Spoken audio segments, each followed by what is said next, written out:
bagi kita semua.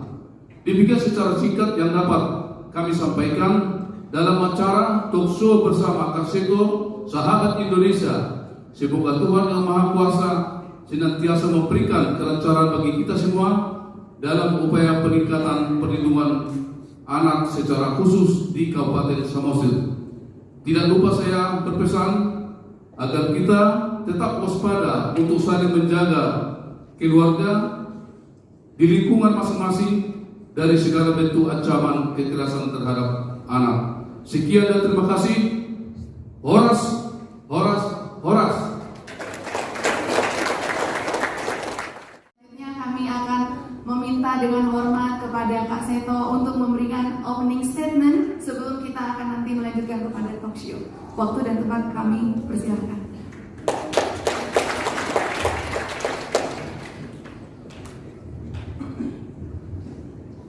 Ya, baik, terima kasih Ibu Cahaya Ihsan. Oke, berikan. Assalamualaikum warahmatullahi wabarakatuh. Salam sejahtera untuk kita semua. Shalom, Om Swastiastu, Namo Buddhaya, salam kebajikan. Horas! Yang kami hormati Bapak Asrem 1, kemudian Bapak Manatan, Bapak Budi Situpu, Pak John Huta dulu, Kak Ria dan kakak-kakak semua, juga mungkin ada adik di sini. Ya, untuk memulai talk show ini, saya hanya ingin mengingatkan bahwa sejak tahun 89 PBB sudah mencetuskan adanya suatu konvenan internasional, yaitu Convention on the Rights of the Child atau Konvensi Hak Anak. Dan ternyata konvensi ini adalah satu-satunya konvenan internasional yang didukung oleh hampir semua negara di dunia. Yang tahun 90 Indonesia meratifikasi konvensi ini dan kemudian negara-negara juga menyusul juga. Mungkin hanya ada 2 negara yang belum meratifikasi. Yang satu adalah Somalia, yang satu lagi Amerika Serikat, tapi bukannya belum, karena undang-undangnya lebih lengkap dari konvensi hak anak. Nah, ini menyadarkan kepada kita semua bahwa hak asasi manusia atau HAM juga dimiliki oleh semua anak-anak di dunia ini. Jadi anak-anak yang sering dilupakan HAM-nya, hak asasinya, maka ada khusus hak anak. Dan ada 5 hak dasar anak, yaitu 4 hak dasar anak, yaitu hak hidup, kemudian hak tumbuh dan berkembang. Hanya tumbuh dan berkembang juga bermain dengan gembira, belajar dengan gembira, supaya potensi bakat-bakatnya juga berkembang. Dan semua anak juga bisa menentukan masa depannya. Itu salah satunya adalah hak partisipasi dan kemudian juga hak perlindungan dari berbagai tindak kekerasan atau penelantaran atau pengabaian. Jadi ini melekat pada semua anak-anak di dunia dan Indonesia sudah meratifikasi. Dengan pertama juga sudah ada Undang-Undang Perlindungan Anak.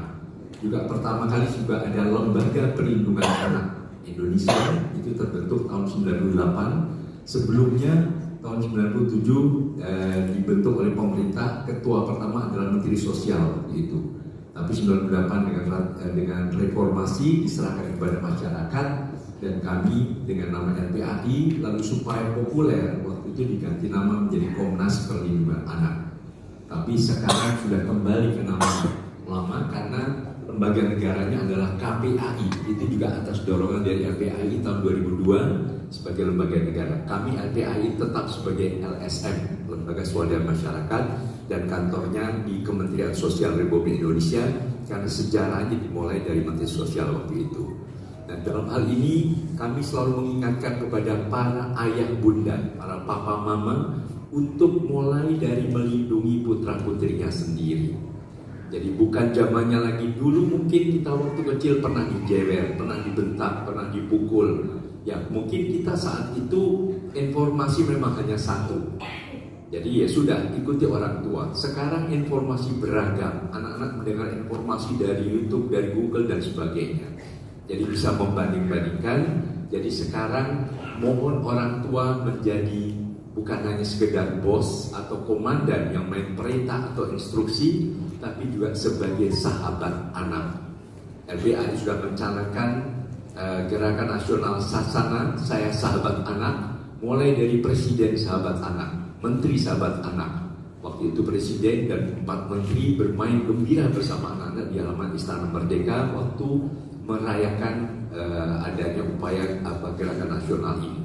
Lalu ada gubernur, ada bupati, wali kota, terus turun, mungkin camat, mungkin lurah, RT, RW, akhirnya papa, mama, atau ayah, bunda, sahabat anak.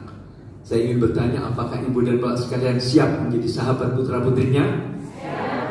Mohon semua berani angkat tangan. Siapa yang siap untuk menjadi sahabat putra-putrinya? Luar biasa, mohon tepuk tangan yang meriah. Ya, marilah kita gelorakan dan juga melindungi anak. Perlu orang sekampung, perlu saling mengingatkan. Saudara terdekat adalah tetangga kiri kanan.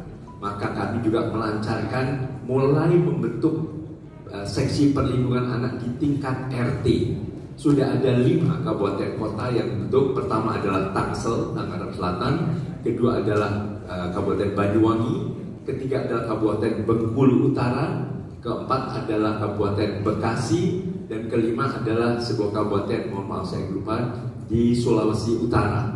Dan mudah-mudahan keenam adalah Kabupaten Samosir. Siap? Ya, mulai dari bawah diusulkan kepada lurah, RT, bahkan juga kepada Bapak Bupati. Mudah-mudahan kalau besok kami juga bisa berkenan sowan atau menghadap Bapak Wakil Bupati, kami mohon izin untuk menyampaikan hal ini juga untuk bisa diajak masyarakat peduli pada perlindungan anak. Jadi sekarang ayah bunda kalau memarahi anak, marah boleh, tapi marah yang cerdas. Tidak membentak, tidak menutup pintu dengan kecepatan 100 km per jam, tidak mengutip segala koleksi kebun binatang, tapi sampaikan, sayang, mama marah. Marah tapi dengan sedikit senyum. Jadi anak tidak terluka. Jadi kalau mau marah boleh ledakan suara tapi dengan nyanyi. Misalnya, muludung hubingi suarane dahsia. Lalu yang nabuto mga dahasia. Jadi anak-anak lega. Oh, ternyata mama marahnya dengan lagu indah. Siap untuk marah dengan lagu indah? Ya, marilah kita ciptakan keluarga yang layak anak. Menuju kabupaten layak anak dimulai dari keluarga, RT, RW, kemudian kelurahan, kecamatan sampai kabupaten kota.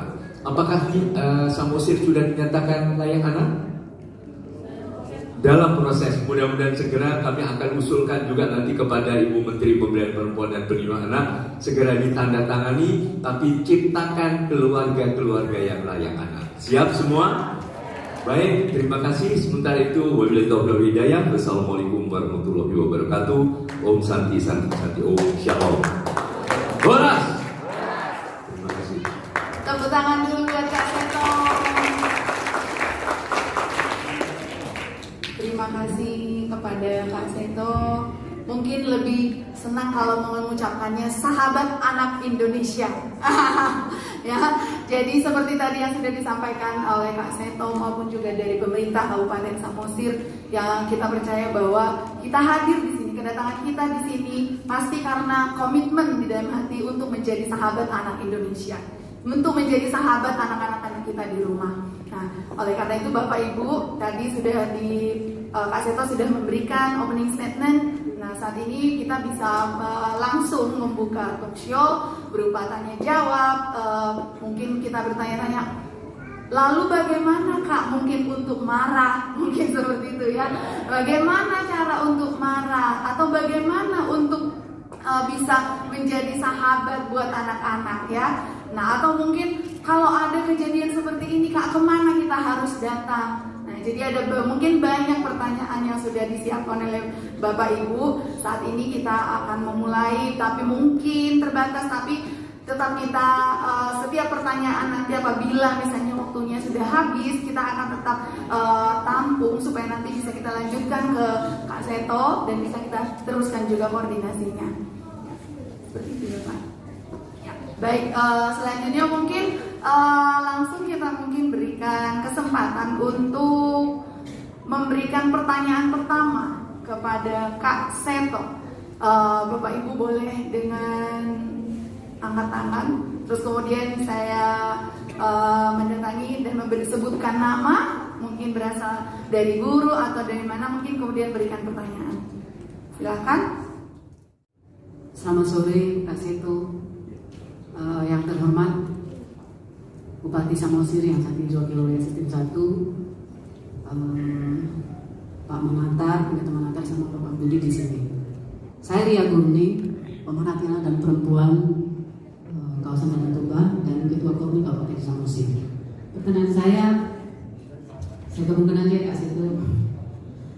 Setiap anak diharapkan agar kelak mampu memikul tanggung jawab, maka setiap anak perlu mendapat kesempatan yang seluas-luasnya untuk tumbuh dan berkembang secara optimal, baik fisik, mental, maupun sosial yang berakhlak mulia. Dan untuk itu perlu dilakukan upaya perlindungan serta untuk mewujudkan kesejahteraan anak. Yang saya pertanyakan adalah, untuk mewujudkan kesejahteraan anak, apa saja jaminan anak untuk dia dikatakan sejahtera, Kak Seto? Yang kedua,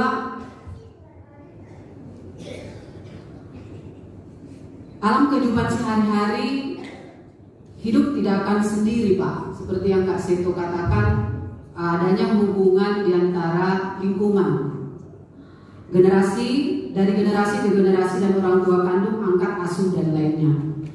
Apa yang dimaksud orang tua sebagai asuh, anak angkat, dan ibu kandung? Terima kasih Kak Seto. Horas.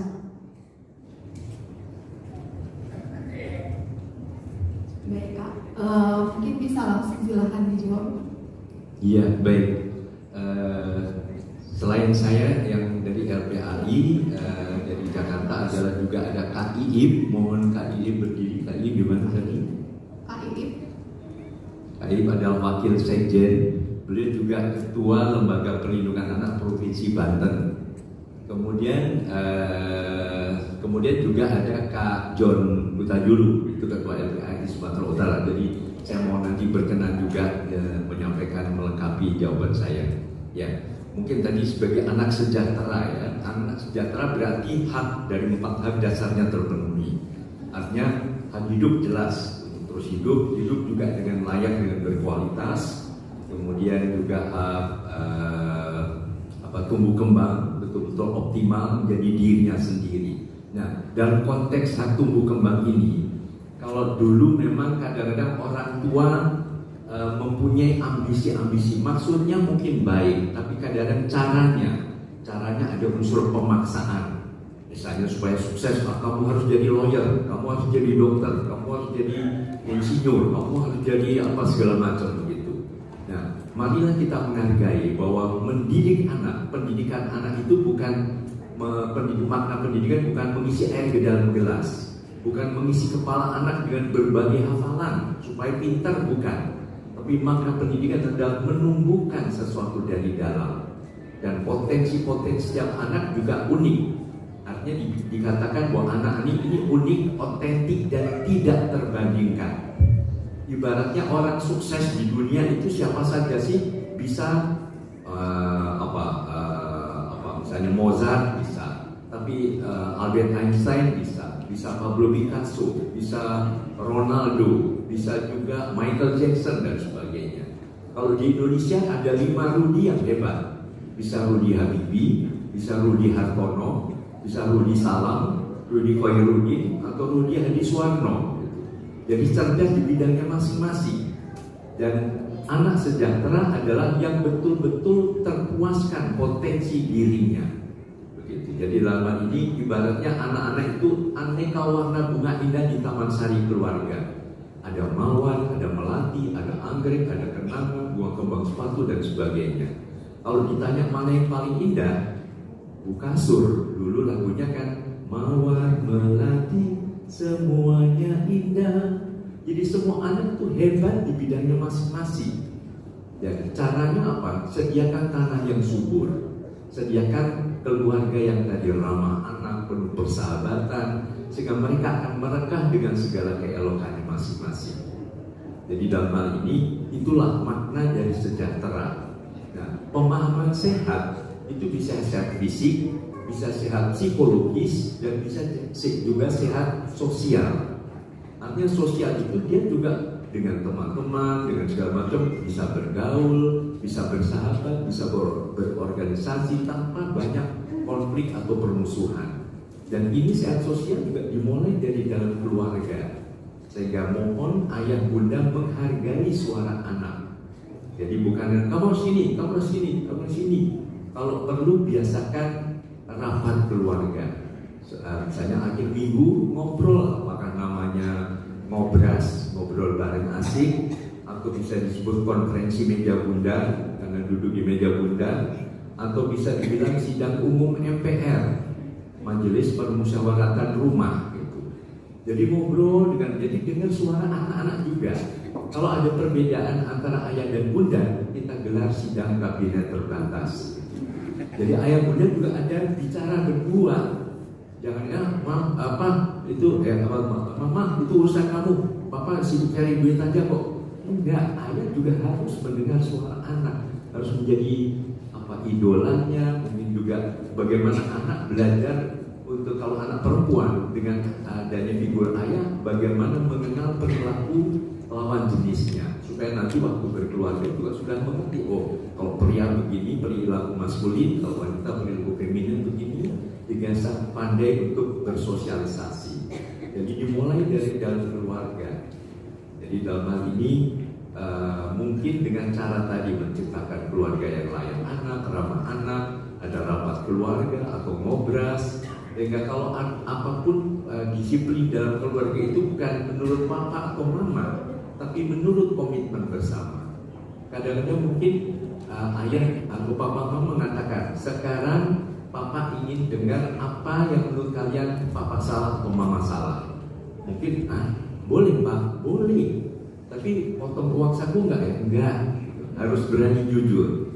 Misalnya, aku mau ngomong ya, aku seneng deh papa hebat. Papa bisa jadi pejabat, bisa jadi, tapi tolong pak, kalau di rumah juga ada waktu buat kami.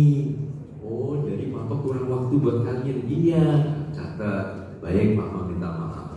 Jadi anak-anak adalah peniru yang terbaik. Begitu melihat papanya ada rendah hati, berjiwa besar, mau mendengar suara orang lain, dia juga akan melihat, oh kalau begitu aku juga akan demikian. Nah, kalau mama apa yang salah? Aku seneng deh, mama di rumah banyak waktu buat kami. Tapi tolong mah, kalau ngomel jangan kayak radio rusak dong. Ini kuping sakit dengarnya. Mungkin bukan ngomel buat anak, ngomel buat pembantu, asisten rumah tangga. Dan kadang-kadang banyak mama yang begitu. Nah, itu dikoreksi oleh anak. Oh baik, mama minta maaf. Jadi suasana persahabatan itu membuat anak merasa orang tuanya adalah idola. Orang tuanya adalah tokoh yang diteladani, ya, karena mendidik dengan contoh keteladanan, bukan hanya dengan instruksi atau perintah saja. Jadi inilah kesejahteraan yang perlu diciptakan pada setiap anak, bukan hanya sekedar materi saja, tapi tadi juga sehat secara psikologis, sehat secara fisik. Mungkin sehat itu kalau saya dengan prinsip gembira. Gembira itu GEMBIRA. G adalah gerak, jangan mager. Dari papa mama juga bergerak, yang loncat-loncat atau apa saja, pokoknya bergerak jalan kaki, nyapu, ngepel, nyuci, itu bergerak juga. Jarang mengalir lancar sehat. E-nya adalah emosi cerdas. Tadi kalau marah yang cerdas, ya, dengan nyanyi, dengan kalau malam dia sudah malam, ya tidur, anak nggak bisa tidur semua. Tapi mungkin dengan hari sudah mulai malam, waktunya tidur. Oh, biasanya ngomel sekarang nyanyi, nggak apa-apa. Lama-lama akhirnya bersahabat dengan para mama atau bundanya. Ya. M-nya adalah makan minum teratur, makan yang berkualitas. B-nya adalah berdoa, beribadah, bersyukur, bahagia. I-nya adalah istirahat. Jadi papa mama juga harus ada waktu istirahat, atur waktu istirahat. Mau tidur 7 jam, mau 8 jam, mau 6 jam, teratur. Jadi akhirnya juga sehat secara psikologis dan fisik juga sehat. Termasuk istirahat dari pikiran-pikiran negatif, dendam, benci, kemudian iri, dengki dan sebagainya.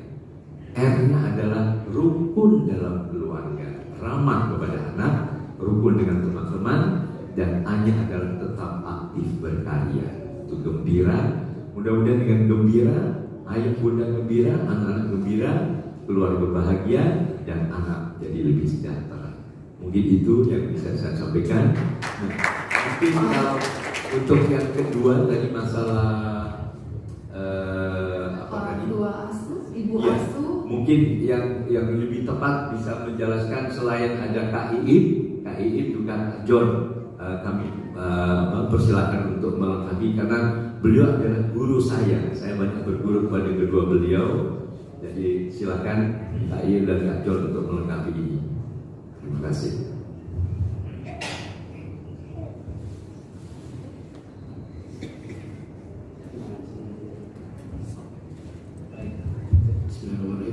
Terima kasih Kak Seto, izin Pak Asda, Pak semuanya, Bapak Ibu sekalian saya hormati, terima kasih.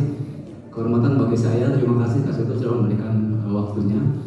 Jadi kalau terkait dengan adopsi ya, saya tadi mohon izin habis dari toilet, jadi belum begitu hafal, belum begitu tahu. Kalau terkait dengan adopsi, Bapak Ibu sekalian, saat ini di dalam Undang-Undang Perlindungan Anak ada salah satu pasal yang mengatakan bahwa memang diperbolehkan atau dapat untuk melaksanakan proses adopsi. Nah, ada turunannya sesuai dengan peraturan Menteri Sosial. Jadi di tiap provinsi di seluruh Indonesia sekarang ini sudah ada yang namanya tim PIPA. Tim PIPA itu adalah tim perizinan pertimbangan pengangkatan anak. Nah, jadi mungkin nanti dari Dinas Sosial yang lebih informatif seharusnya. Jadi di setiap provinsi memang belum sampai ke kabupaten kota karena memang tidak di dalam peraturan Menteri Sosial tidak menyebutkan sampai kabupaten kota. Tetapi di tingkat provinsi ada tim PIPA yang pembinanya adalah gubernur, kemudian ketua tim PIPA-nya itu adalah kepala dinas sosial provinsi. Gitu. Nah di sana terdiri dari berbagai instansi, ada ketua pengadilan tinggi, kemudian ada jaksa, kemudian juga ada unsur masyarakat. Jadi Bapak Ibu sekalian, jika ada yang hendak melaksanakan proses adopsi, ada persyaratan-persyaratannya. Persyaratannya adalah minimal usia 35 tahun. Suami istri yang pertama. Suami istri menikah, terikat secara sah sesuai negara, kemudian minimal usia 35 tahun, kemudian belum mempunyai anak sama sekali, atau maksimal sudah punya anak satu. Ya, lalu kemudian secara ekonomi juga menjadi salah satu persyaratan. Gitu. Lalu kemudian nanti muaranya adalah diketuk oleh pengadilan bahwa Bapak Ibu sekalian memang berhak untuk menjadi orang tua angkat atau pelaksanaan adopsi di tingkat pengadilan tinggi, dari pengadilan tinggi tingkat provinsi. Jadi muaranya itu memang panjang sekali perjalanannya, dari mulai proses pengasuhan awal selama 6 bulan, evaluasi, lalu kemudian sampai ke muaranya adalah putusan pengadilan bahwa memang orang tua angkat ini berhak untuk menjadi orang tua adopsi. Dan itu sesuai rekomendasi dari tim PIPA termasuk dari Dinas Sosial Provinsi. Kalau mungkin di sini tingkat Sumatera Utara berarti Pak Asda ya. Begitu kurang lebih Ibu. Kalau nanti secara teknis Bapak Ibu sekalian ada yang hendak konsultasi ini peraturannya, karena pasti akan panjang kalau dibahas terkait dengan peraturannya. Di sini dari mulai undang-undang, kemudian peraturan Menteri Sosial dan selanjutnya ke bawah, kita bisa berbicara mungkin nanti dengan Kak John, Ketua LPAI Provinsi Sumatera Utara, terkait dengan teknis persyaratan dan lain-lain bisa kami bantu karena LPAI menjadi salah satu juga anggota tim PIPA. Demikian, itu sementara Kak Seto terkait dengan PIPA. Terima kasih.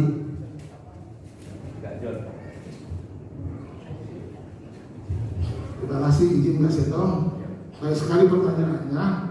Jadi memang masalah hak ini yang dimaksud mungkin hak asuh itu kalau ada kasus perceraian, hak asuh anak itu sama siapa?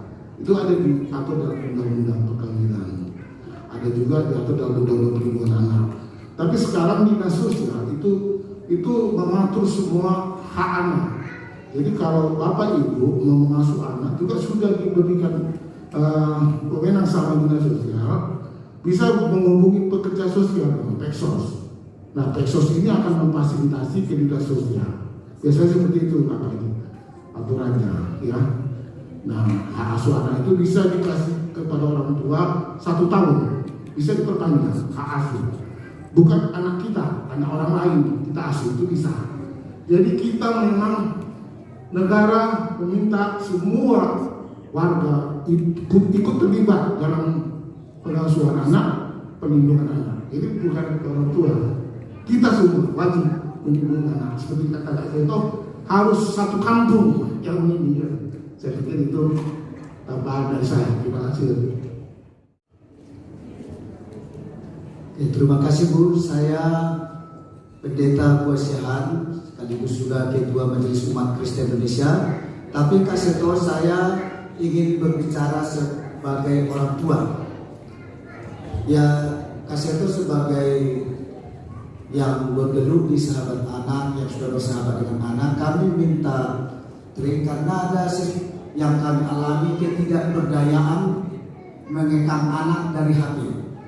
Kadang-kadang komunikasi kita dengan anak itu sangat terganggu karena anak itu lebih tertarik dengan HP daripada kita. Jadi biasanya kalau anak-anak yang kita lihat sekarang di rumah Pak, biar kita nggak ada yang penting dia punya HP. Kalau dibuat pilihan mau sama bapak atau sama HP, takutnya dia pilih sama HP daripada kita. Kita pun sering tertekan batin dengan itu. Karena kadang-kadang kita pun tidak dipedulikan. Jadi kami sebagai orang tua Pak Kak Seto, ada dari situ yang bisa kami dengar bagaimana mengatur atau apakah dikasih berapa jam atau yang sewajarnya seperti apa dalam penanganan ketergantungan dengan HP ini atau Android atau apa sejenisnya. Itu mungkin pertanyaan dari saya sebagai orang tua yang punya anak. Terima kasih Kak Seto. Pertanyaan ini sepertinya pertanyaan yang pasti banyak menjadi pertanyaan bagi semua orang tua, terlebih lagi di zaman masa pandemi ini ya, karena kita semua harus secara tidak langsung pendidikan semua berjalan melalui online. Nah, silakan pada Kak Seto untuk memberikan trik jitu. Iya, baik. Bapak Pendeta dari MUKI. Iya, baik. Pertanyaan ini sama ditanyakan oleh Presiden tahun 2018 kemarin. Saya dipanggil khusus beliau, langsung bilang, Kak, beliau manggil saya juga Kak. Tapi memang adik saya masih 10 tahun bedanya. Gimana sih caranya kok anak zaman now pada banyak kecanduan gadget katanya. Nah, akhirnya itulah yang melahirkan kami mengusulkan adanya gerakan nasional Sasana. Jadi kami selalu menekankan zaman now jangan mimpi punya anak penurut.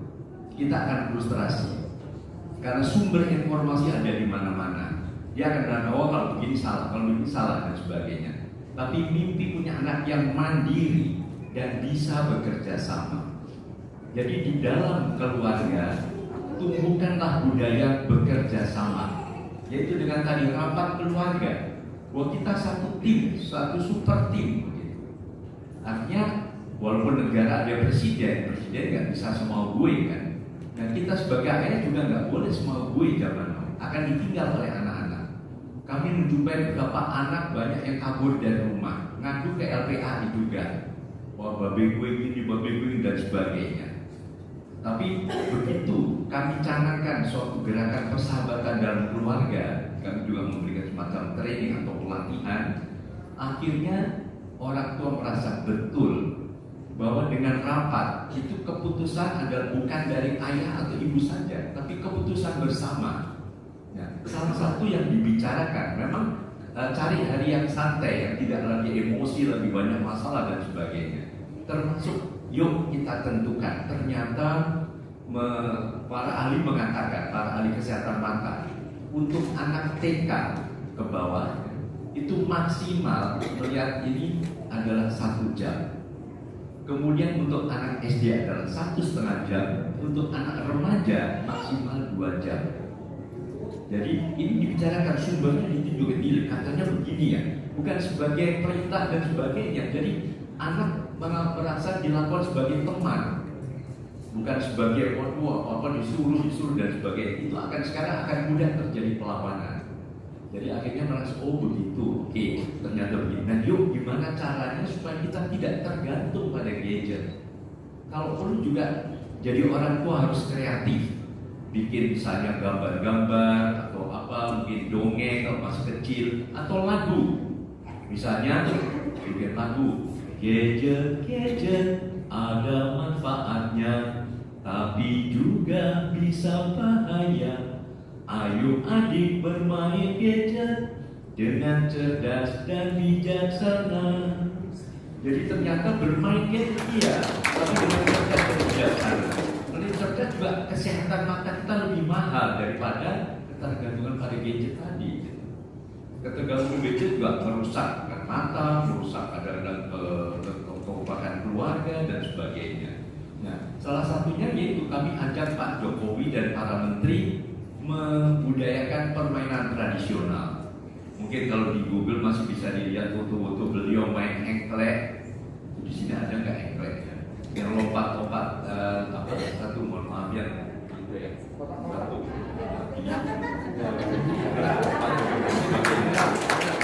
Ada ya? Engklek, gobak sodor, kemudian main egrang, main apa tuh yang dikasih ya babu. Ya, dan berbagai permainan tradisional, dan ternyata tidak kalah mengasihkan. Anak-anak juga senang bersorak, gembira, dan dipraktikkan di beberapa kampung. Anak kembali ke suasana penuh keakraban. Jadi ini juga merangsang kecerdasan kinestetik, gerakannya lincah, kecerdasan emosi. Kalau juga saat kalah ya udah nunggu dulu, tidak buru-buru. Kecerdasan sosial, mampu bekerja sama. Kecerdasan moral, harus jujur, kalau kalah ya sudah tunggu dulu dan sebagainya. Jadi ini yang kami budayakan, akhirnya juga bisa mengikis ketergantungan yang berlebihan pada gadget tadi. Jadi memang harus dengan segala cara, tapi intinya tadi persahabatan dalam keluarga, lalu diajak berunding. Jadi karena kalau main suruh-suruh perintah, dia nurut saat itu, tapi di belakang kita dia akan melawan, dia akan mencuri-curi dan sebagainya. Kalau perlu, yuk kita sama-sama buka gadget. Nah ini betul nggak? Ini sesuai dengan nilai moral nggak? Wah misalnya sekarang kan yang teroris, yang radikalisme dan sebagainya itu sudah masuk ke berbagai tempat karena kurang akrabnya di dalam keluarga. Jadi marilah kita gencarkan gerakan nasional Saya Sahabat Anak. Mungkin kalau dari keluarga dia boleh ayah bunda sahabat anak, kakek sahabat cucu ya, dan sebagainya. Artinya anak-anak itu, saya pernah menulis, anakku, sahabatku, dan guruku. Itu pelajaran yang kemudian saya bagikan kepada para orang tua muda pada waktu itu, dan ternyata banyak bermanfaat. Artinya anak-anak hak tumbuh kembangnya bisa optimal, hak perlindungannya optimal, hak partisipasinya juga, artinya didengar suaranya. Bahkan kami waktu itu menggagas tahun 2000 Kongres Anak Indonesia, dan sekarang juga akan digelar lagi tahun ini di Singkawang. Nanti mudah-mudahan ada utusan dari Sumatera Utara dan juga dari Samosir ya, untuk bisa berbicara dan menyampaikan usulan, karena ini akan disampaikan langsung kepada DPR RI maupun kepada Bapak Presiden Republik Indonesia. Mudah-mudahan cukup jelas Bapak Pendeta. Ya, terima kasih untuk pertanyaannya. Ada tambahan dari Kak, atau mungkin Bapak-bapak ada tambahan? Cukup ya. Siap. Cukup ya. Baik. Selanjutnya dari kita ada Ibu pakai topi pink ya. Bentar ya Pak. Dulu ya.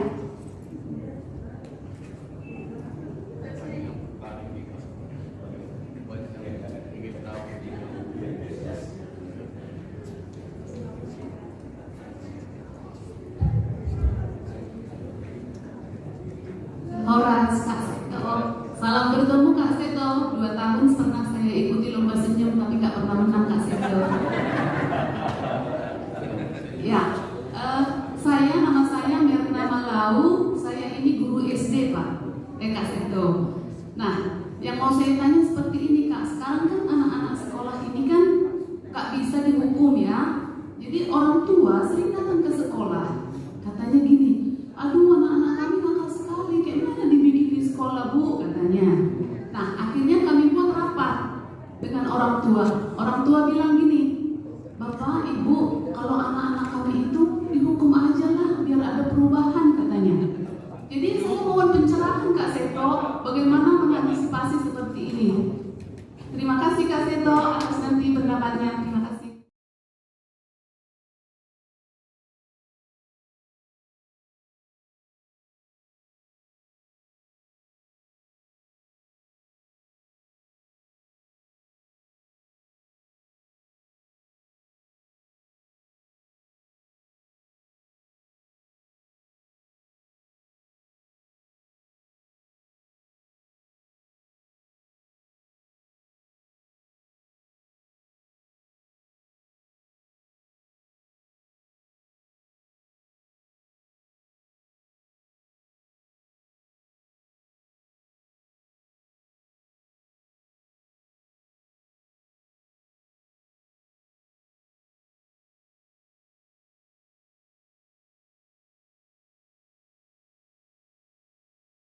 Iya, baik.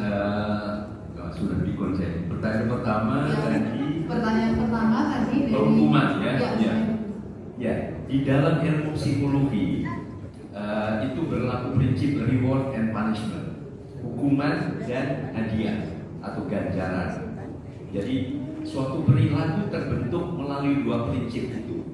Suatu perilaku yang mendapatkan hukuman, dalam tanda kutip hukuman ini tidak sekedar bahwa hukuman itu harus dipukul, harus ditendang dan sebagainya, bukan, atau ditahan dan sebagainya. Suatu perilaku yang mendapatkan hukuman itu akan diturunkan atau dihentikan, tapi suatu perilaku yang mendapatkan ganjaran atau hadiah itu akan ditingkatkan. Nah, prinsip itu adalah justru penting untuk pendidikan.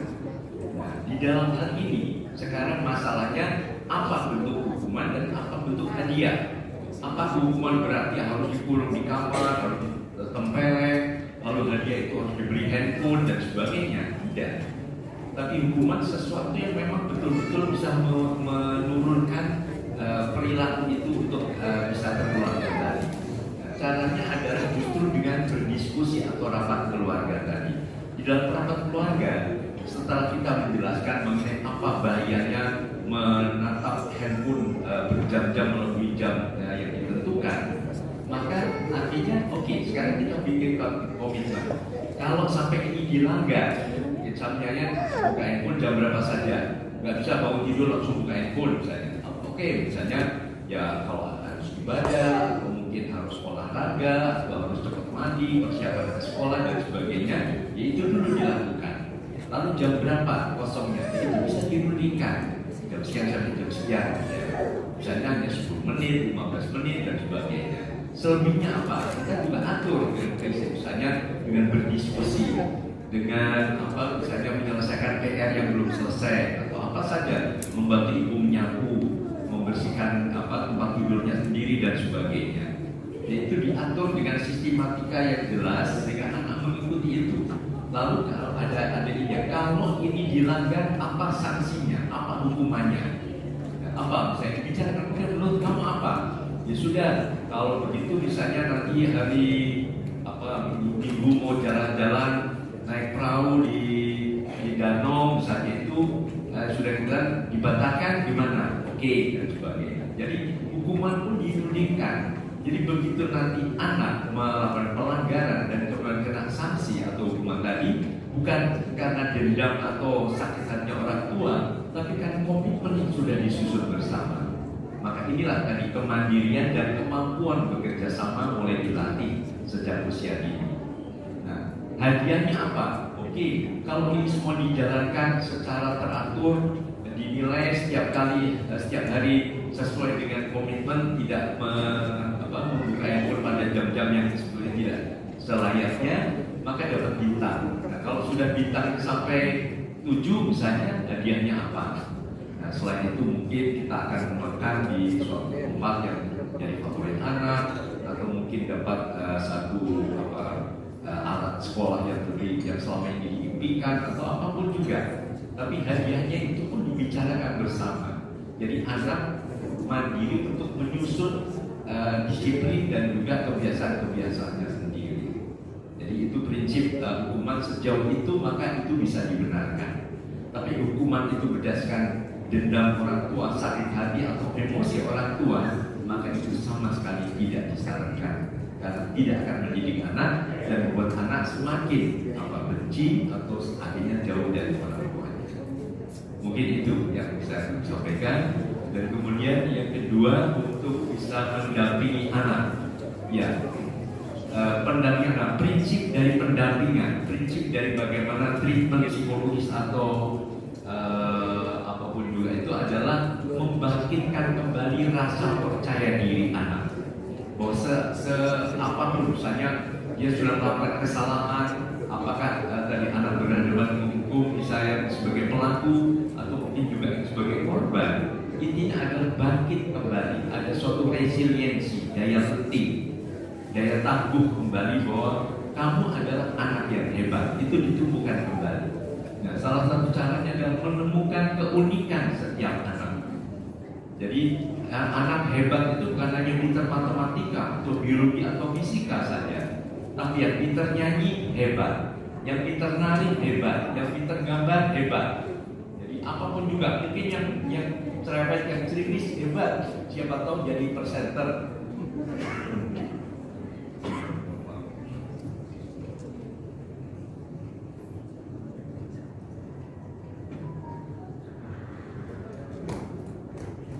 Jadi dengan membangun rasa percaya diri, anak-anak akan mudah terus maju. Ibu dan Bapak sekalian, mungkin saya ingin sedikit bagi pengalaman. Saya ini masuk Jakarta sebagai gelandangan. Nah, sebelumnya saya sekolah pun sebagai anak jalanan. Saya juga sambil jualan, jualan koran, tas plastik, balon-balon dan sebagainya. Kemudian anak saya gelandangan 7 bulan, tidur di tempat sampah, di emperan, sering disiram satpam karena kesianan bangun dan sebagainya. Kemudian 1 bulan jadi office boy dan 7 tahun jadi asisten rumah tangga, pembantu rumah tangga, bekerja dari setengah 5 sampai jam 11 malam. Tapi semua saya hadapi dengan penuh rasa syukur. Nah, saya belajar pada anak-anak. Coba, kadang-kadang kita lupa anak-anak adalah guru kita. Anak-anak kalau sakit tapi sambil bermain yang kan nggak terasa sakitnya. Ya, anak-anak mungkin habis mencari belah dan sebagainya, begitu kita nggak apa-apa, ayo terus, itu terus percaya diri. Jadi ada rasa yang harus dibangun, adalah PD-nya pada anak. Itu harus dibangun. Nah, saya juga begitu. Artinya saya tetap, karena dulu dari kecil saya selalu diberitahu ibu saya ini paling 3 B, paling bandel, paling bodoh, dan paling buruk. Saya paling di keluarga paling jelek, karena suka marah-marah, suka cemberut. Ya, ibu saya bilang, kalau kamu paling bodoh, nggak apa-apa. Kalau kamu belajar lama-lama bodohnya hilang. Nah, kamu buruk boleh buruk, tapi kalau kamu senyum, itu buruknya hilang. Banyak orang jadi senang. Lalu, kamu kalau paling bandel, kamu boleh bandel, tapi bandelnya harus positif. Bandelnya belajar bikin lagu, bikin gambar, bikin apa saja, kerajinan tangan. Pokoknya bandelnya dibuat dengan cara-cara yang positif. Jadi dengan cara begitu akhirnya PD, percaya diri. Nah, sudah. Sehingga saya baru lulus S1 setelah umur 30 tahun. Saya baru S3 setelah umur 43 tahun. Saya baru guru besar, baru profesor, baru tahun kemarin umur 70. Tapi ya disyukuri saja, gitu. Dinikmati. Jadi yang penting anak-anak menikmati, walaupun mungkin gagal dan sebagainya. Lihatlah ke depan. Jangan terlalu terpukau pada belakang. Kadang-kadang kita sebagai pengemudi, Kalau lihat ke belakang terus nabrak ya. Jadi lihat belakang sebentar, tapi tetap fokusnya ke depan. Jadi anak-anak juga, oke, kamu gagal, oke, kamu pernah begini-begini, tapi nggak apa-apa. Lihat ke depan, kamu bisa. Jadi mungkin itu yang harus dibangun pada anak-anak yang mungkin tergelincir menjadi kemudian anak-anak yang mungkin terpaksa berhadapan dengan. Mungkin demikian, Bapak benar-benar cukup berkenan. Terima kasih. Mungkin ada yang ditambahkan, Kak Ingin? Ya, Terima kasih, Kak. Saya tambahkan sedikit 1-2 menit, Bapak Ibu sekalian. Pertanyaan pertama tadi terkait dengan punish and reward, ya, punishment. Ibu, jadi sekarang ini di dalam Undang-Undang Perlindungan Anak Nomor 35 Tahun 2014 dan aturan perubahannya, kekerasan itu adalah segala macam tindakan yang mengakibatkan anak menderita baik secara fisik, psikis, seksual, penelantaran dan perlakuan salah. Itu adalah kekerasan. Jadi yang segala macam perbuatan yang membuat anak merasakan yang membuat anak merasakan kesengsaraan, penderitaan baik secara fisik maupun psikis, seksual dan penelantaran. Nah, itu adalah kekerasan. Sebenarnya kriteria itu kan ini terkait dengan hukum ya Bapak Ibu sekalian, nanti tolong di mana Bapak ya sebenarnya terkait dengan hukum. Jadi selama memang anak-anak mendapatkan perlakuan yang tidak menimbulkan rasa sakit baik fisik, psikis, seksual, penelantaran, itu Bapak Ibu sekalian masih dapat diperbolehkan. Artinya tadi sesuai dengan kata-kata Seko, selama itu membuat anak disiplin, selama itu membuat anak hormat kepada orang tua dan juga sesama, selama anak itu ada punish and reward. Jadi karena terkait dengan hukum Bapak Ibu sekalian, maka nanti akan berkorelasi dengan cara pendampingannya. Jadi di dalam pasal 76C dikatakan di dalam undang-undang tersebut, ini sebenarnya agak berat kalau ngobrol terkait dengan pasal-pasal peraturan karena pasti akan agak menjelimet. Tetapi paling tidak saya sedikit informasikan. Di dalam Undang-Undang Perlindungan Anak ada mengatur terkait dengan kekerasan baik fisik, psikis, seksual, penelantaran, perlakuan salah dan eksploitasi. Semuanya ada di dalam Undang-Undang Perlindungan Anak tersebut, diatur apa definisinya dan juga apa ancamannya. Bisa kalau hanya Bapak Ibu sekalian atau siapapun, karena di dalam undang-undang dikatakan barang siapa. Barang siapa itu bisa orang dewasa, bisa anak-anak, bisa kami, bisa siapapun. Barang siapa yang melakukan kekerasan fisik terhadap anak yang menimbulkan luka dan berkepanjangan, sakit fisik, psikis yang berkepanjangan, maka ancamannya ada ancamannya. Ancamannya dijuntokan pasal 80, yaitu 3 tahun 6 bulan dan denda 500 juta rupiah. Ini kalau fisik. Kalau fisik. Sementara kalau seksual itu ada ancamannya minimal 15 tahun, maksimal 15 tahun dan denda 5 miliar rupiah dan juga restitusi. Sementara kalau eksploitasi seksual itu ada ancamannya minimal 5 tahun, maksimal 15 tahun dan ada tambahan ancaman pemberatan. Sementara kepada pedofil misalnya, jadi banyak diatur di dalam Undang-Undang Perlindungan Anak, cuman memang yang kita ketahui ini sangat sedikit sekali. Nah, hal itu akan bermasalah ketika kita melakukan proses treatment terhadap anak korban. Sebenarnya Bapak, Ibu, mohon maaf ya, kami di Lembaga Perlindungan Anak Indonesia ini bukan hanya melakukan advokasi terhadap anak korban, tetapi juga kepada anak-anak pelaku, karena anak-anak pelaku juga adalah masih anak. Artinya bukan kita semua bukan membenarkan perilaku anaknya ketika melakukan tindakan pidana, tetapi menjaga hak-haknya ketika menjalani proses tersebut. Anak berhadapan dengan hukum kan banyak. Kenapa kita masih advokasi? Ya kita advokasi hak-haknya.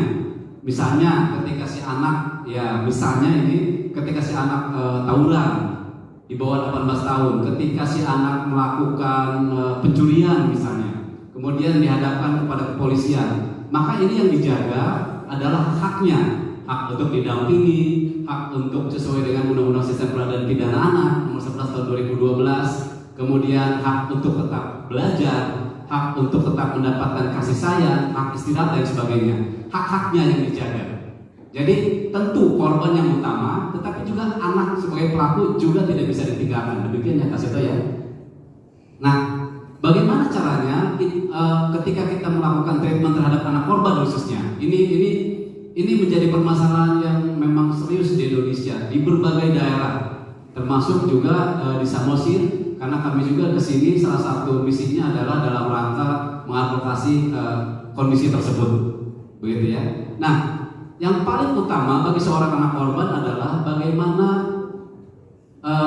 melakukan treatment terhadap proses hukum dan juga proses rehabilitasi sosial. Dua hal itu yang paling utama.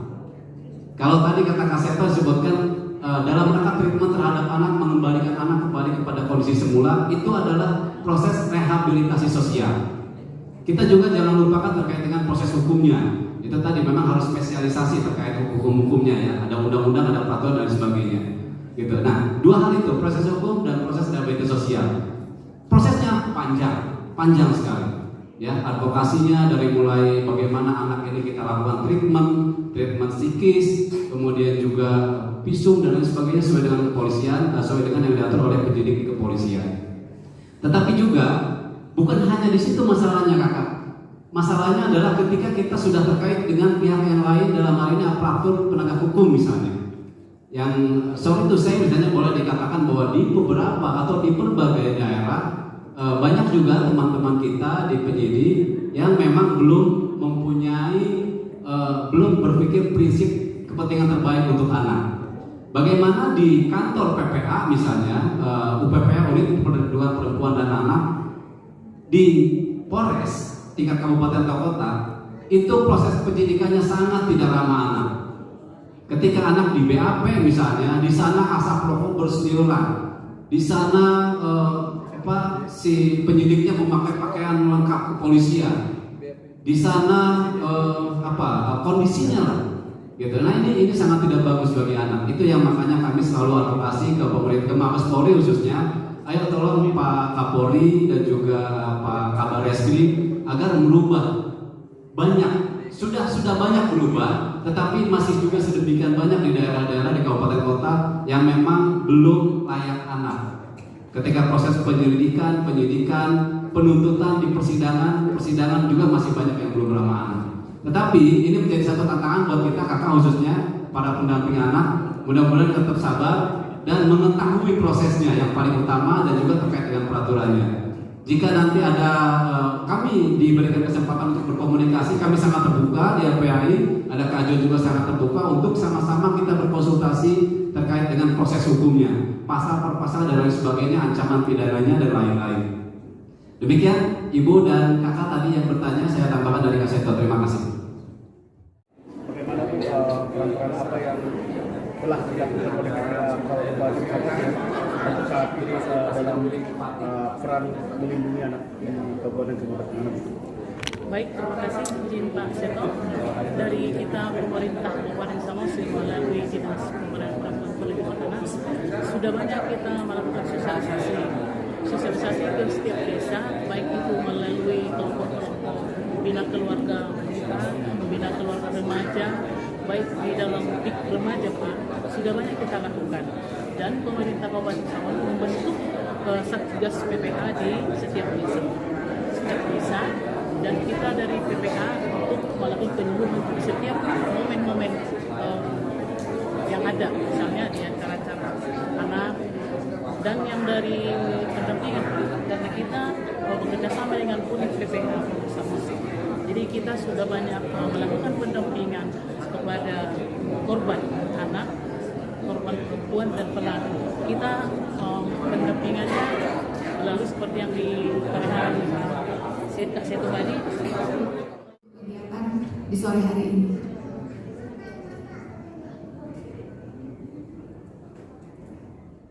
Nyanyi. Kami minta Kak Seto untuk memberikan closing statement. Iya, saya memberi lagu saja. Kemudian setelah itu saya mohon menyanyikan lagu Ayo Mama ya. Mungkin menyamakan adanya.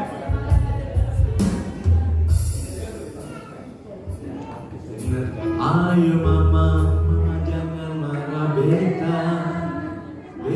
Beta cuma nakal biasa. Ayo mama, mama jangan marah beta. Lah anak-anak itu biasa. Begitu nanti ya. Tapi sekarang syairnya dulu. Jalan-jalan kita ke pasar. Janganlah lupa membeli apa? Membeli mangga. Mendidik anak janganlah kasar. Stop kekerasan sekarang juga. Ayo mama, mama jangan marah beta. Beta cuma nakal biasa. Ayo mama, mama jangan marah beta. Lah anak-anak itu biasa. Jadi mohon sekarang mendidik anak tidak dengan cara yang kasar, tapi dengan cara-cara yang penuh persahabatan. Tegas boleh, harus tegas, tapi tidak dengan cara-cara kekerasan. Dan salah satu resepnya senyum. Coba mana senyumnya ibu-ibu dan bapak-bapak? Senyum itu S-nya sehat, E-nya energi. Saya dengan senyum selalu energi. Kemudian NY-nya nyaman di hati. U-nya jadi merasa lebih unggul. Dan M-nya tambah manis dan tambah muda. Mari kita senyum selalu untuk putra putri tercinta. Terima kasih.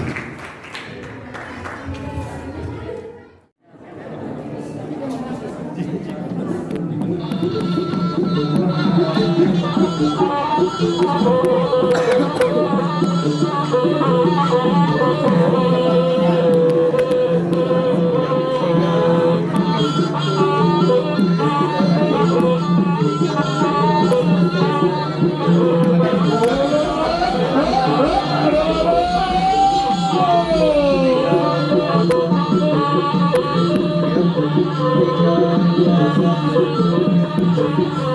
you.